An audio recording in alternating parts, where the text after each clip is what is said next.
Before we start, I want to say I'm a professor here at WSU, and Well, thank you for no. Don't boom. What do you teach? fair enough. I'm a sociology professor. I actually teach environment and climate change.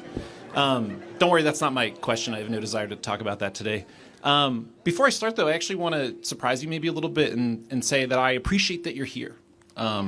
If nothing else, hold on. If nothing else, as someone who wants so badly to see our students engaged in politics and the life of the mind, this is great, and you should give yourselves a hand for showing up and be out here to talk about ideas.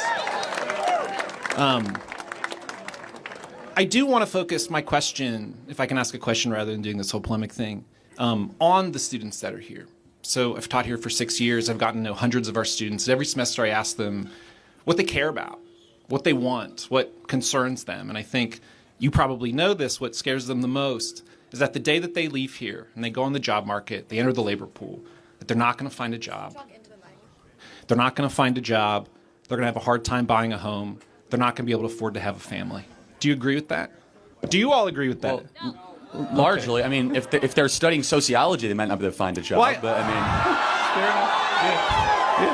You're kind of proving that college is not really a good use of time. So for what it's if worth, the students Charlie, you're talking to can't find jobs, why are they learning from you? Sorry, for what it's worth, Charlie, I mostly don't teach sociology students.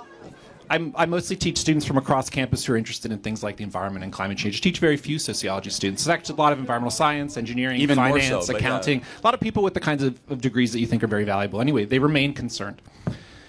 What I would love to hear from you, genuinely, is what you believe the Trump administration has done in these first 4 months that is making the economic futures of these young people better.